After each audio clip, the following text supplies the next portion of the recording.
The starship Nereid drifted through the endless sea of stars, a sleek silver spear slicing through the void. Beyond the reinforced viewports, nebulous clouds of purple and teal shimmered in the distance, but the ship's focus lay dead ahead, where the radiant green world of Amazonia spun on its axis. It looked beautiful and inviting from afar, a gem wrapped in the velvet of space. But Elias Crane knew that the truth was far more dangerous and magnificent than any first impression. Elias stood in front of the viewport, his hands clasped behind his back. His reflection stared back at him, a man in his early 40s, with salt and pepper hair unruly from too many sleepless nights, and glasses perched crookedly on a sharp, inquisitive nose. He'd always looked more like a scholar than a scientist of adventure, but the irony was lost on no one. Elias sighed, running a hand through his hair, the gesture born more from habit than stress. Yet tension prickled at the back of his neck, refusing to let go. "Penny, for your thoughts," a familiar voice broke his reverie. Elias turned to see Captain Mira Tomlin stride toward him. She was tall, with a muscular build that spoke of countless hours of rigorous training, a woman who had never learned to walk quietly or without purpose. Her uniform hugged her form with a crisp efficiency, and her brown eyes sparked with that trademark blend of sarcasm and concern. Elias offered a weak smile. "Just thinking about the odds," he replied, voice tinged with a weariness he tried to shake off. "And how little they favor me." Mira snorted, her laughter more bark than bell. "You mean how little they favor us, you madman? If this plan of yours backfires, I'm the one who has to pilot us back through hostile space." Her voice softened. "You sure about this?" He didn't respond immediately. Instead, he pressed his hand against the cool glass, his eyes locking onto Amazonia, which grew larger with every passing moment. It wasn't hesitation he felt, it was awe, mingled with a potent fear he couldn't quite shake. Amazonia was unlike any world he had ever studied, a sprawling wilderness full of mysteries that defied logic and nature. "I'm sure," he finally said. "If we're to survive in this universe, we need alliances that aren't based on old power structures. And it's more than just survival, Mira. Imagine what we could learn from them, from their connection to this world." His voice dropped. "From her." Mira stiffened. "You mean Commander Sylar," she said, her tone turning cold. "The blue-skinned, 9-foot-tall alien woman rumored to bench-press boulders for fun." Elias chuckled, though it sounded forced even to his ears. "She's not a rumor. She's as real as the planet we're about to land on, and more formidable than any of us. But she's also our best hope." Mira shook her head, disbelief painting her features. "I just hope she sees it that way." The Nereid broke through Amazonia's atmosphere with a bone-rattling jolt, and the world came alive around them. The skies were an unearthly shade of blue-green, and beneath the canopy, an ocean of emerald foliage shifted with the winds, rippling like the scales of a vast, breathing creature. Towering trees stretched skyward, their trunks thicker than any skyscraper on Earth, and vines glowed with bioluminescence, painting the forest in an eerie, dream-like palette. Touchdown in 10, the ship's AI droned, its voice cool and mechanical, entirely indifferent to the imminent dangers awaiting them. Elias swallowed hard, his mouth dry. Anxiety curled in his gut, and his hands trembled despite his efforts to steady them. The significance of this moment pressed heavy on his chest.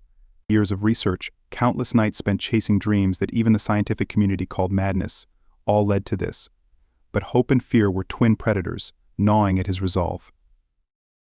"Hey," Mira said, placing a hand on his shoulder. The simple gesture carried more reassurance than words ever could. "We'll face it together."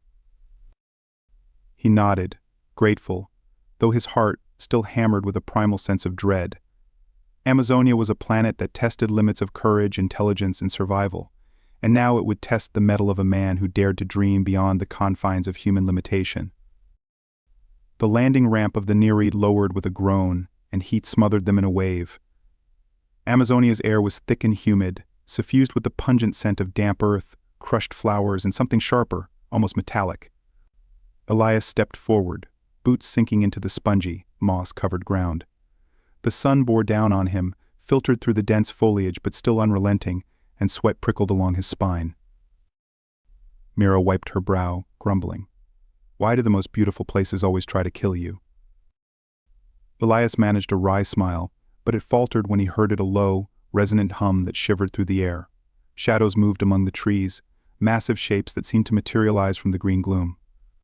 Amazonite warriors emerged, their blue skin gleaming, adorned with iridescent armor made from the scales of native beasts. Each one towered over the humans, their eyes black and unyielding, narrowing as they assessed the intruders. One warrior stepped forward, her spear tipped with a blade that shimmered ominously. She was taller than the rest, her presence commanding, her gaze colder than the abyss of space. Human, she intoned, the word heavy with disdain. Her voice was deep and melodic, echoing through the clearing. You trespass on Amazonite soil, state your purpose, or leave in pieces. Elias's mouth went dry. This was the first test, and he could feel his pulse racing, each beat echoing the uncertainty of the moment. Mira subtly shifted her stance, ready to defend them, but Elias raised a hand, signaling peace. I am Dr. Elias Crane, he said, forcing his voice to remain steady. I come with an offer, one that could shape both our futures.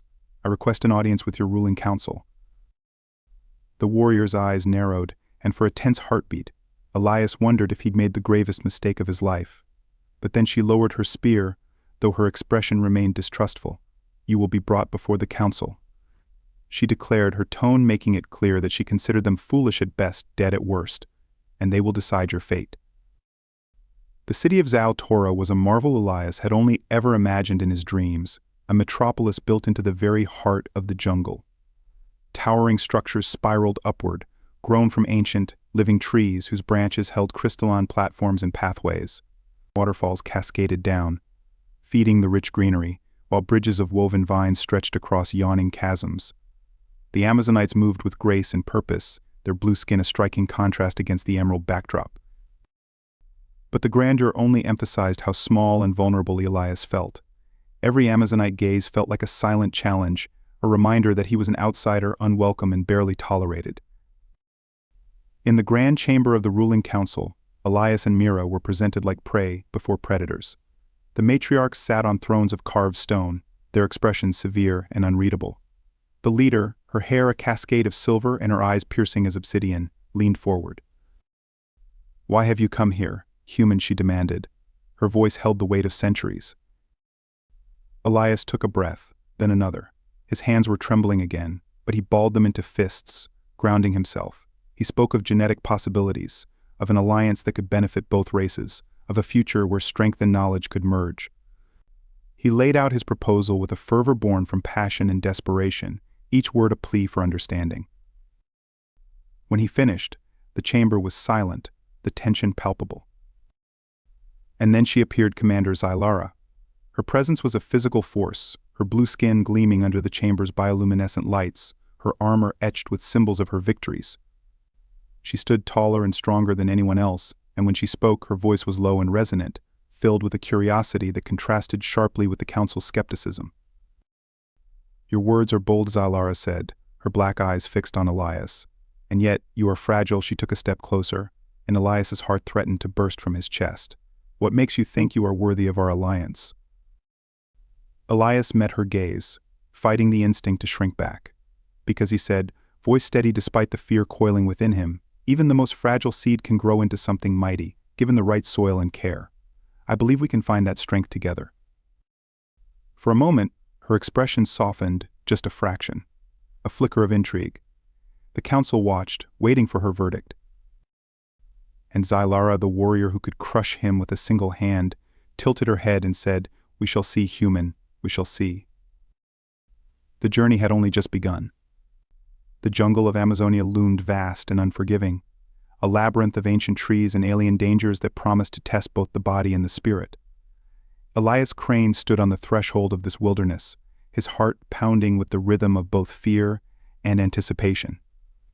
The air was heavy with humidity, suffused with the musky, earthy scent of vibrant plant life. Thick vines twisted and pulsed with an inner bioluminescence, casting ghostly blue and green glows that made the shadows dance in unpredictable patterns. Every breath tasted of the jungle raw, untamed, and alive. Commander Zylara, with her formidable blue-skin presence, watched him with an intensity that made the jungle itself feel secondary. Her jet-black eyes assessed every twitch, every bead of sweat on his brow, and she held her spear with a casual ease that belied its deadliness. Around her, other Amazonite warriors stood as silent as statues, their postures proud and expectant.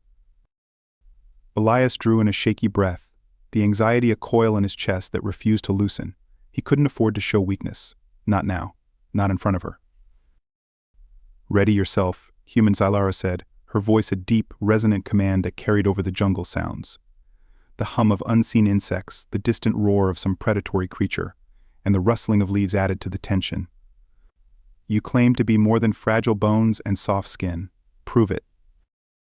Elias swallowed hard, the heat making his throat feel like sandpaper. He reminded himself why he was here, the hope for unity between their species, the scientific breakthroughs he dreamed of, and the belief that cooperation could triumph over isolation. Still, the jungle waited, eager to consume anyone foolish enough to underestimate it. The first trial began with a simple yet perilous task: traverse the dense underbrush, where countless dangers lay hidden, and reach a sacred grove before nightfall. A seemingly straightforward directive, but one made impossibly challenging by the jungle's natural defenses. Elias took his first step, the ground squelching beneath his boots, and immediately felt the weight of countless eyes watching him. The Amazonites moved with an elegance that spoke of centuries of survival in this land, while he, an outsider, felt clumsy, like an intruder trespassing in a world that rejected him at every turn. The foliage grew thicker as he pushed onward, each plant seeming to pulse with a life of its own. Leaves the size of his torso dripped with dew that glimmered under stray beams of light, but Elias knew better than to touch anything without caution. His compact scanner beeped softly in his hand as he analyzed a patch of bright orange flowers. The display flashed with a warning: toxic. Contact causes paralysis. He exhaled sharply, sidestepping the flowers with care. Sweat trickled down his temples, stinging his eyes. His hand trembled slightly, and he forced himself to steady it. Every move mattered. Each decision could mean the difference between life and death. Zylara followed him, her gaze unwavering. She moved silently, her presence an ever-watchful shadow. "Your hesitation is dangerous," she remarked. "The jungle does not wait for the uncertain." Elias bit back a retort. She was right, but rushing meant mistakes, and mistakes in this place could be fatal. He tightened his grip on the scanner, pushing himself forward. The second trial came in the form of a natural obstacle: a wide river, its surface deceptively calm. Translucent vines dangled from the overhanging trees, brushing the water, and Elias recognized them immediately. They were a type of carnivorous plant, their tendrils capable of dragging prey under in mere seconds. He stood at the river's edge, his breath coming in shallow pants, his mind racing for a solution. "Do you intend to stare at it until it devours you?" one of the Amazonite warriors sneered, his voice thick with derision. Elias clenched his jaw, fighting down a wave of frustration. He scanned the area, his eyes narrowing as he spotted a cluster of purple lilies floating near the shore. If his studies were correct, these lilies released a chemical that temporarily paralyzed aggressive plant life. Gathering his courage, he carefully waded into the shallows, breaking off several of the lilies and crushing them to release the liquid. The water clouded with a faint, iridescent sheen. He threw the pulped flowers into the river, and the carnivorous vines recoiled as if burned. Seizing the moment, Elias hurried across, his pulse thundering in his ears. When he reached the other side, drenched and breathless, Zylara stepped forward, her lips curved into a faint, almost imperceptible smile. "You think," she said, and this time there was no mockery, only curiosity. Deeper into the jungle they ventured, and Elias's body began to feel the strain. His muscles ached, his feet throbbed, and his vision blurred from the oppressive heat. He stumbled over a root, nearly crashing face first into the ground, and his frustration boiled over.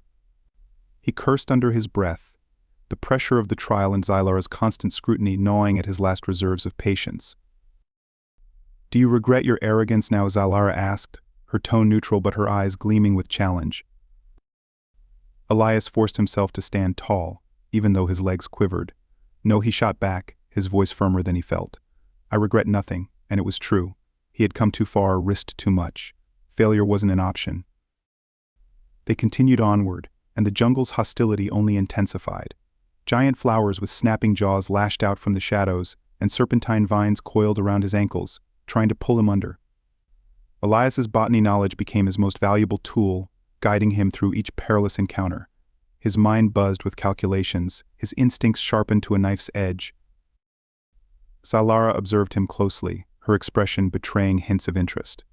As they climbed a series of rocky ledges slick with moss, she began to speak, her voice softer, almost thoughtful. "You are unlike the others who have come here," she said. "Most humans I have met are content to observe from afar, too frightened to truly immerse themselves in our world." Elias looked at her, surprised. "You've met others." Her jaw tightened, and a shadow passed over her face. "Yes, diplomats, traitors. They spoke of alliances but feared what they did not understand. They saw us as savages or obstacles." Elias felt a pang of anger at the thought. He had read of humanity's complicated, often exploitative history with alien species, and the idea that the Amazonites had been treated with such dismissive arrogance enraged him. "I don't see you that way," he said earnestly. "I see a people who thrive in one of the most dangerous environments in the galaxy. A people with wisdom we could learn from." Zylara's gaze lingered on him for a moment longer than necessary, but she said nothing, and they pressed on. As dusk approached, the air grew heavy with the scent of ozone. A storm was brewing, and the sky darkened with foreboding clouds. The final trial awaited cross an ancient rope bridge swaying over a chasm where jagged rocks and thrashing vines lay in wait below. Lightning flashed in the distance, illuminating the treetops like ghostly fingers. Elias's heart raced, and he felt the anxiety coiled in his chest tighten like a vice. He stepped onto the bridge, the ropes groaning under his weight, and forced himself to move steadily forward. Each gust of wind sent the bridge swaying wildly, and his knuckles turned white from gripping the ropes. Behind him, Zylara watched, her expression serious. The storm broke with a roar, rain pelting down in sheets that made the bridge slick and treacherous. Thunder crashed, a deep rumble that vibrated through his bones, and Elias struggled to maintain his balance. Suddenly, a vine lashed upward from below, snapping around his ankle and yanking him backward. He cried out, the ground disappearing beneath him, and his hand slipped from the rope. Terror clawed at him, and he twisted, desperately reaching for anything to hold on to. Zylara's hand shot out, grabbing his wrist with a grip of iron. Her strength was immense, her blue-skinned muscles taut, as she pulled him back onto the bridge. For a moment their faces were inches apart, her black eyes locked onto his, and the world seemed to hold its breath. "You will not fall," she declared, her voice fierce, as though defying the storm itself. Elias clung to her words, finding strength in the steel of her conviction. They stumbled off the bridge, collapsing onto solid ground as the storm raged around them. Lightning split the sky, and the wind howled like a chorus of vengeful spirits. They found shelter in a shallow cave, panting and drenched, adrenaline making Elias's limbs tremble. Zylara sat beside him, her breathing even despite their ordeal. For a moment they were just two beings who had defied the jungle's wrath together, and the tension between them felt different, something raw and unspoken. Elias looked at her, his voice barely audible over the storm. "Thank you." She turned to him, and in the flickering light of the storm, he saw something new in her eyes. "You are more resilient than you appear," she said, and this time there was no trace of mockery. Only a strange, fragile understanding. The storm continued, wild and untamed, but in the heart of the jungle, something had shifted, and as they sat together, soaked and exhausted but alive, Elias realized that the trials had not just tested his body and mind, they had begun to bridge the chasm between their worlds. The bond forming between him and Zylara was fragile, but it was there a spark of hope in the darkness. The laboratory in Jaltora was a marvel of Amazonite ingenuity. It stretched high and wide, a cathedral of both nature and technology intertwined. Massive living vines snaked it through the walls, their surfaces pulsing gently as if with the rhythm of a giant heart. Crystals embedded in the ceiling emitted a calming, natural glow, while advanced data panels shimmered with projections of alien genetic sequences. It was a place where ancient Amazonite wisdom merged with the cutting-edge possibilities of modern science. Elias stood at the center of this living laboratory, his breath steady but shallow, his eyes flickering with both excitement and apprehension. Sweat prickled along his hairline, and he adjusted his glasses with a hand that trembled only slightly. This was the moment he had envisioned countless times back on Earth, and yet, standing here, surrounded by the solemn gaze of Amazonite scientists, the magnitude of what he was attempting pressed down on him with all the weight of a collapsing star. Beside him, Commander Zylara cut an imposing figure, her blue skin radiant under the crystalline light. Her presence anchored him, as steady as a mountain, and her black eyes never left his. In this space of innovation and doubt, she was both his fiercest critic and his most unexpected ally. "Proceed," she commanded, the single word a challenge and a promise. Elias cleared his throat, forcing his voice to be strong. "Our goal," he addressed the gathered scientists, both human and Amazonite, "is to merge our genetic codes in a way that amplifies the best of both species. Human adaptability paired with Amazonite resilience could forge a new generation capable of thriving in environments previously hostile to either race." He paused, swallowing the lump of anxiety in his throat. "But the process is delicate." One Amazonite scientist, a towering figure named Kayla, whose armor was etched with symbols of her victories in both battle and academia, crossed her arms. Her eyes narrowed. "You play with dangerous elements, human. Our genetics are not toys for you to experiment with." Elias felt the sting of her words, but he met her gaze head-on. "I understand your concerns. But this isn't about conquest or manipulation. It's about survival for both our people. A future where our strengths are shared." Kayla's lips curled in a skeptical sneer. "And what if your experiment fails? What if it endangers us all?"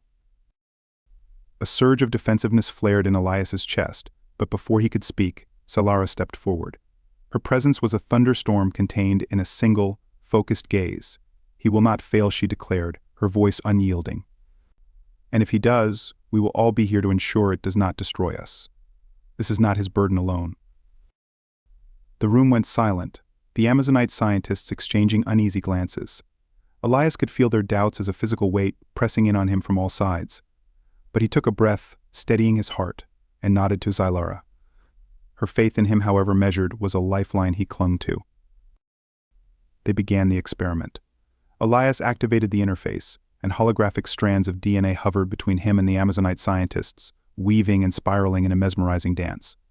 The display was beautiful, each sequence a tapestry of life's code, but the task was daunting. Amazonite DNA, he had learned, was far more complex and resilient than human DNA, almost defiant of manipulation. Elias spoke quietly into the comm, connecting to the starship Nereid orbiting above. "Dr. Mahira, are you receiving this?" His voice carried the strain of nerves. The ship's chief geneticist, Dr. Mahira, responded, her tone crisp but warm. "We see everything, Elias. Adjust the sequence overlap by 0.5 micron to stabilize it." He nodded, following her advice, but the Amazonite scientists murmured among themselves. He could feel their suspicion, their unwillingness to trust this alien process. Every move he made seemed to be judged, every decision scrutinized for its potential to fail. Sweat dripped down his temple as he worked. The DNA strands shifted, merging in delicate patterns. His hands hovered over the holographic controls, fingers tense but precise. Suddenly a warning signal blared, a deep, pulsing alarm that made the crystalline lights flicker and the vines on the walls writhe as though agitated. "What's happening?" Zylara demanded, her eyes narrowing in readiness for any threat. Elias's heart raced. "There's a destabilization in the genetic sequence," he said, voice cracking under pressure. "It's creating a bioreaction, an unstable release of energy from the Amazonite DNA. If we don't contain it..." The holographic DNA strands twisted violently, a storm of raw genetic energy. The walls of the lab seemed to shudder, and the air became charged with an unnatural, suffocating tension. Vines lashed out from the walls, their movements frantic, as if responding to the genetic chaos. "Do something," human Kayla barked, panic breaking through her cold demeanor. Elias's hands trembled. His mind raced through possible solutions, each one more complex and uncertain than the last. Then, a voice cut through his spiraling fear, Zylara's, calm and commanding. "Focus," she said, stepping closer. Her presence was a physical anchor, grounding him in the storm. Elias closed his eyes, drawing a deep breath. The panic in his chest fought to consume him, but he forced it back, focusing on the task at hand. He adjusted the genetic frequencies, his fingers flying over the interface. "Redirect the bioenergy into the containment cells," he ordered, "and increase the ion buffers now." The Nereid's comm crackled. "We're on it," Dr. Mahira replied, her voice tense but controlled. "Energy levels stabilizing. Hold on, Elias."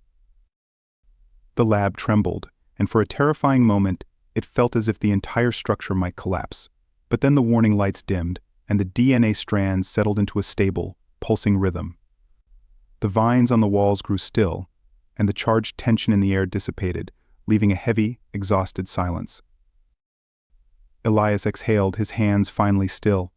Relief swept over him in a dizzying wave, but he knew it was only a temporary reprieve. The danger had passed, but the work was far from over. Salara turned to him, her expression unreadable, but her eyes carried a flicker of something, respect, perhaps, or a deeper understanding. "You have proven your resolve," she said, her voice low. "But resolve alone will not keep you alive." Elias looked at her, his exhaustion palpable. "I know," he admitted, his voice barely above a whisper. "But it's a start." They stood there, the silence of the aftermath pressing in, until Kayla stepped forward, her skepticism undiminished. "You risk much for this. Dream of yours, human. But dreams do not always bring victory. Sometimes they bring ruin." Elias felt the weight of her words, but he was too weary to argue. Instead, he looked to Silara, seeking her judgment. She tilted her head, considering him with a strange intensity. "Tell me," she said, her voice softer, almost contemplative. "What drives you to do this? What makes you believe so fiercely in a future that does not yet exist?" Elias hesitated, then spoke, his voice carrying the vulnerability he usually kept hidden. "Because our future depends on it. Humanity is fragile, but we're capable of change. We can learn from your strength, and maybe you can learn from our adaptability. It's the only way we'll both survive what's coming." Silara studied him, and for the first time, her expression cracked. She sighed, a sound that carried years of burden and unspoken dreams.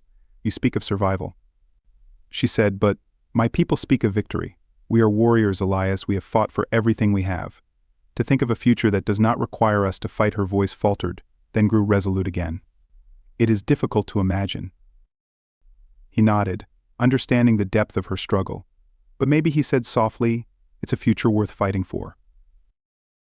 They exchanged a look, one heavy with the weight of their responsibilities and the fragile hope that bound them together. Yet outside the lab, the Amazonite Council was not so easily convinced. Whispers grew, and dissent simmered beneath the surface. Some saw Elias's work as a dangerous gamble, a betrayal of their traditions. Factions began to form, plotting in the shadows, their intentions veiled and their loyalty to Amazonite purity unyielding. The stakes had never been higher. The genetic gamble was more than a scientific endeavor, it was the catalyst for a change that could either unite two species or tear them apart forever. As the tension within Saltora mounted, one question loomed over them all: was the future Elias envisioned truly possible, or was it a dream destined to shatter? The sun burned mercilessly over Saltora's training grounds, a vast arena carved into the very heart of Amazonia's formidable wilderness. The air shimmered under the oppressive heat, and each breath Elias drew felt as though he was inhaling fire. Sweat slicked his skin, and he wiped at it uselessly, his throat dry despite the water he'd tried to ration. The ground beneath his feet was baked to a hard, cracked surface that seemed to radiate the sun's intensity back into the atmosphere. Elias stood in the shadow of a towering statue, a stone effigy of an ancient Amazonite warrior queen, her face carved into a mask of eternal strength and determination. Her stone eyes seemed to watch over the grounds, and Elias couldn't shake the feeling that even in death, she judged every being that entered her domain. Around him, the Amazonite warriors trained with a singular focus, their muscles gleaming with sweat, their weapons clashing in a symphony of battle. Commander Silara stood beside him, as immovable and powerful as the statue. Her blue skin glistened in the light, yet she appeared utterly unbothered by the heat. She watched the warriors with a keen, almost critical eye, her jaw set and her arms crossed over her chest. Her presence was magnetic, commanding respect from everyone, including Elias. He glanced at her, noticing the faint lines of tension around her eyes, lines that spoke of battles fought both in the arena and within herself.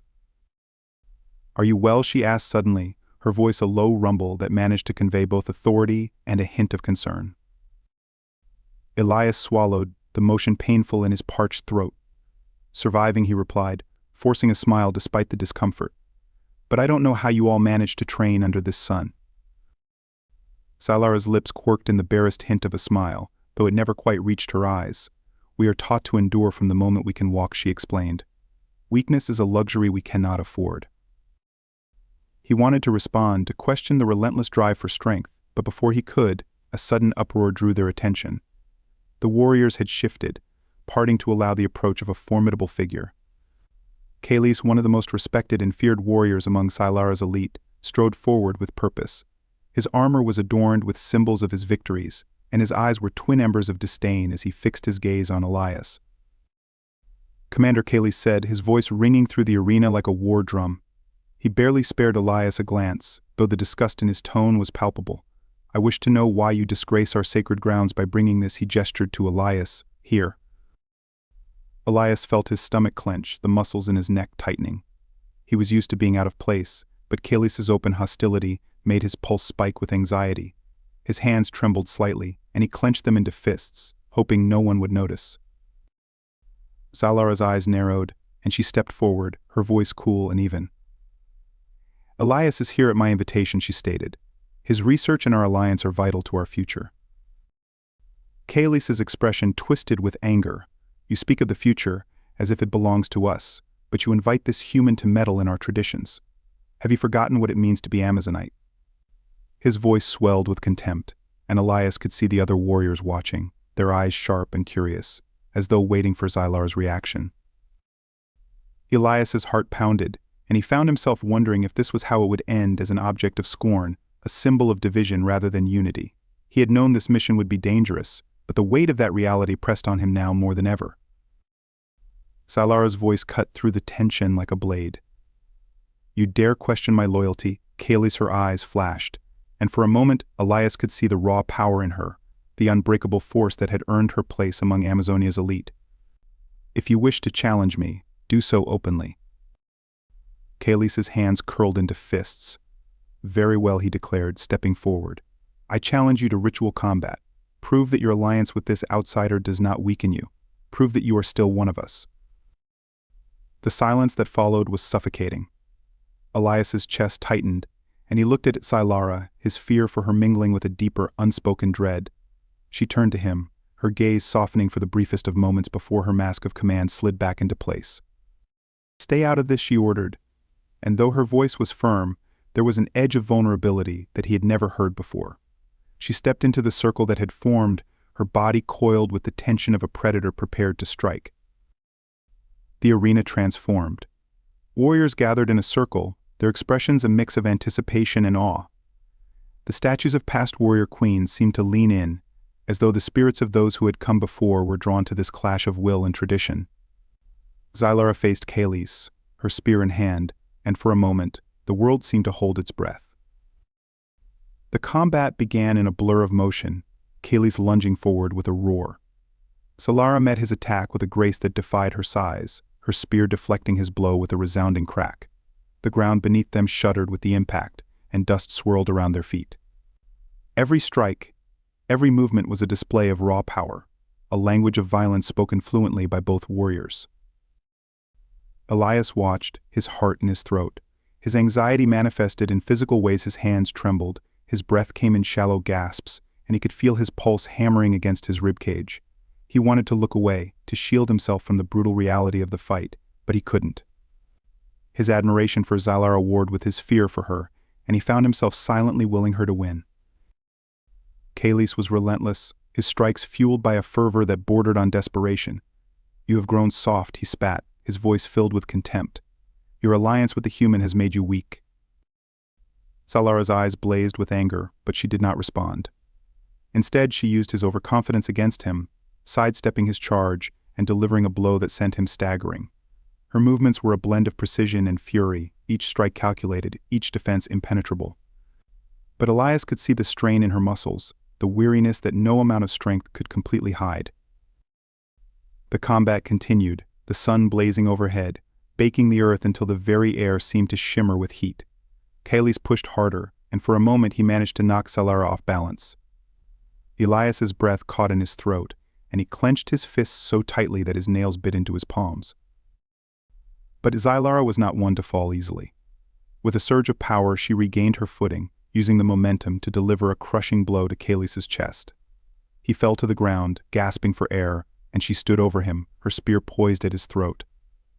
The arena fell silent once more, the weight of the moment pressing down on everyone present. Yield, she commanded, her voice steady but weary. Kalis's eyes burned with defiance, but he could not deny his defeat. He bowed his head, a gesture of submission, and the circle of warriors began to dissipate, the tension easing. But Elias could see the toll the fight had taken on Zylara. Her shoulders sagged, and her breathing was ragged, her strength stretched to its limit. Elias approached her as the warriors dispersed, his heart still pounding. "Zylara," he murmured, his voice filled with concern. "Are you?" She turned to him, and for the first time he saw the vulnerability she had been trying so hard to hide. "I am tired," Elias, she admitted, her voice breaking. "Tired of proving myself, tired of fighting." He reached out, hesitating only for a moment before gently taking her hand. Her skin was warm, calloused from years of wielding weapons, but she didn't pull away. Instead, she looked at him with eyes that held 1,000 unspoken truths. "There has to be another way," he said softly. "A way that doesn't leave you so empty." Zylara closed her eyes, a shudder running through her. "I wish for that too," she whispered, "but I fear it is only a wish." They sat together in the meditation gardens, the scent of alien flowers perfuming the air. A waterfall cascaded nearby, its sound a soothing balm to the violence they had just witnessed. The gardens were a place of quiet reflection, a stark contrast to the brutal arena, and yet even here, the shadows of the past loomed large. Elias tightened his grip on her hand. "We can change things," he insisted, his voice carrying the weight of his hope. "Together." Zylara's eyes shimmered with something close to sorrow, but also with a flicker of something more, something Elias dared to believe was hope. "Perhaps," she said, her voice a fragile whisper. "Perhaps you are right." But before they could speak further, a message crackled over Elias's communicator, urgent and insistent. He pulled away reluctantly, his mind snapping back to the reason he had come to Amazonia in the first place. "It's from the starship Nereid," he said, his tone serious. "I've made a breakthrough in my research, but it's risky." Zylara rose to her feet, her exhaustion momentarily forgotten. "Then we must act," she said, her voice steady once more. "There is no time to waste." As they prepared for the next challenge, shadows gathered in the council chambers. The dissenters, those who feared change and clung to tradition, plotted in secret. Their fear of what Zylara and Elias represented a future they could not control drove them to desperate measures. The storm was coming, and the fragile hope that Elias and Zylara had kindled would be tested in ways they could not yet imagine. The fight for Amazonia's future was far from over, and the stakes had never been higher. The central chamber of the Amazonite Council was more than a meeting place, it was a testament to the endurance of a warrior people. Massive columns of living wood spiraled up to the sky, pulsating with an ancient, almost sacred energy. Sunlight filtered through the crystalline leaves above, painting the chamber in shifting hues of green and gold. Every breath in this space seemed heavier, laden with the weight of tradition, history, and expectation. Elias stood at the center of it all, his mouth dry and his heart pounding like a war drum. He could feel the intensity of the council's collective gaze, the skeptical eyes of Amazonite elders, who viewed him as both an outsider and a potential threat. His hands were clammy, trembling with a mixture of nerves and the overwhelming pressure of the moment. He tried to steady himself, to hold on to the reasons he had come this far, the hope that had driven him from the safety of human territory into the heart of Amazonia. Beside him, Zylara stood tall and unyielding, her blue skin radiant in the filtered sunlight. Her expression was a mask of calm authority, but Elias knew her well enough now to notice the tension in her shoulders, the way her jaw tightened ever so slightly.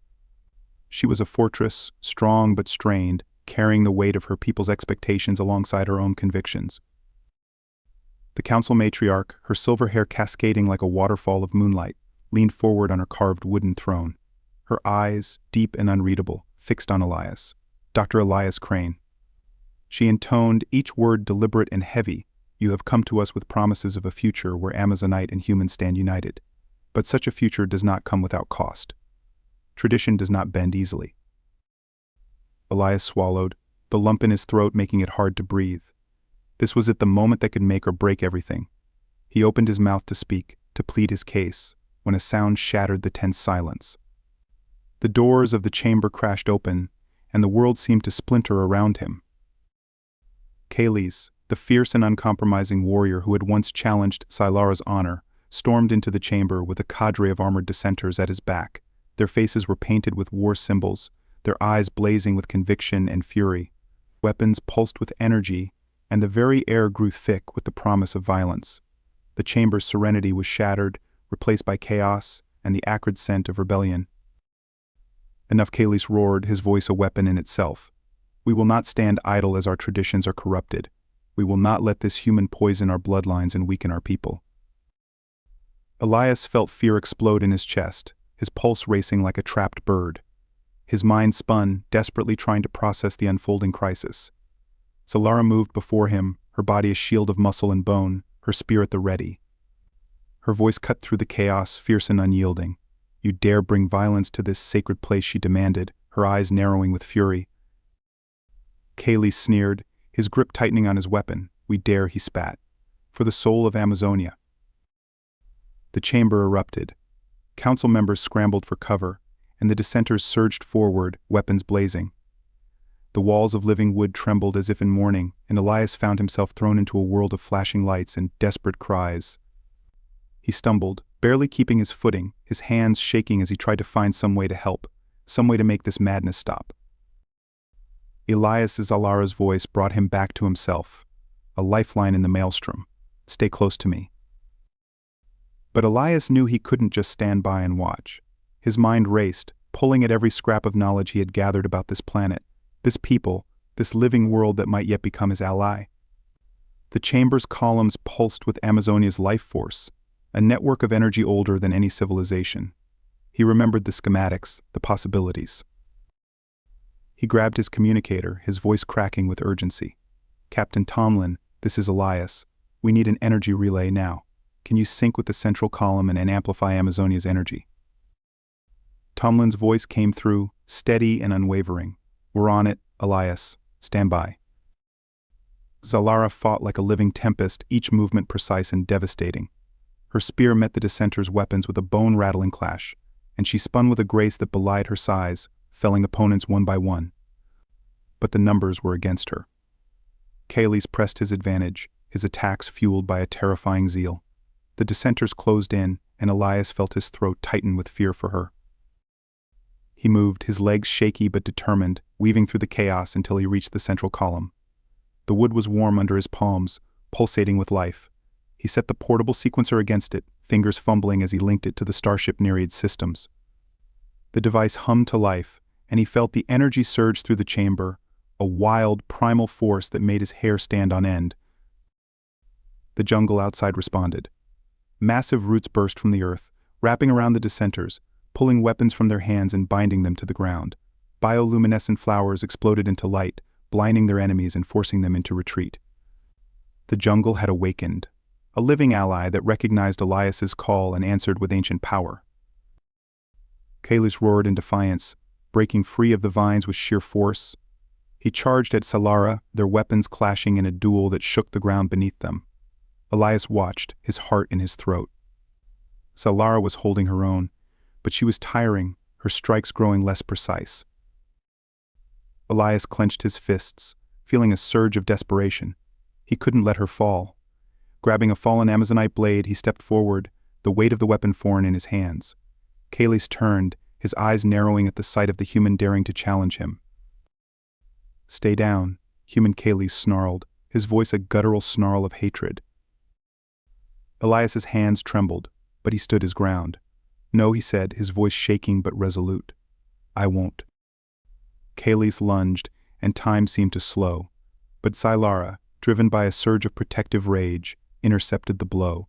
Her spear met Kalis's weapon in a bone-jarring clash, and she used the last of her strength to disarm him. With a final, powerful strike, she sent him crashing to the floor, defeated.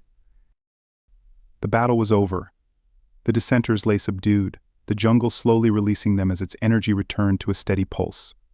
Elias fell to his knees, his body trembling from the adrenaline and fear. Zalara knelt beside him, her breath coming in ragged gasps, her face pale with exhaustion. You did well, she murmured, her voice soft but filled with pride. Elias managed a shaky smile, his relief overwhelming. We both did. The council emerged from their hiding places, their expressions a mixture of awe and solemn respect. The matriarch stepped forward, her eyes shining with something Elias couldn't quite name. We have seen much today, she said, her voice carrying the weight of centuries. Strength, yes, but also unity. Your bond, your courage, may yet guide us into a new future. Elias felt hope bloom in his chest, fragile but growing. He looked at Xylara, who met his gaze, and he knew they had done something extraordinary. Later, in the heart of the jungle, Elias and Xylara planted the first hybrid seed. The soil was rich and dark, cradling the tiny life form that pulsed with a soft, steady glow. It was a symbol of everything they had fought for, a testament to the possibility of something new and strong, born of two worlds. Elias knelt beside the seed, his hand still trembling from the battle. "This is just the beginning," he whispered, as much to himself as to Xylara. She knelt beside him, her presence a calming force. Yes, she agreed, her voice carrying a rare gentleness. But it is a beginning worth fighting for. They sat there together, the jungle whispering around them, the air thick with the scent of new growth and the promise of rain. The future was uncertain, a road fraught with challenges and the echoes of tradition that would not easily be silenced. But for the first time, Elias felt the weight of hope, unbreakable and true. Xylara reached for his hand, and he took it, their fingers interlacing. They had defied the odds, broken barriers, and dared to dream of a world where strength did not come from division but from unity. And as the sun dipped below the horizon, casting its golden light over Amazonia, they knew that whatever came next, they would face it together.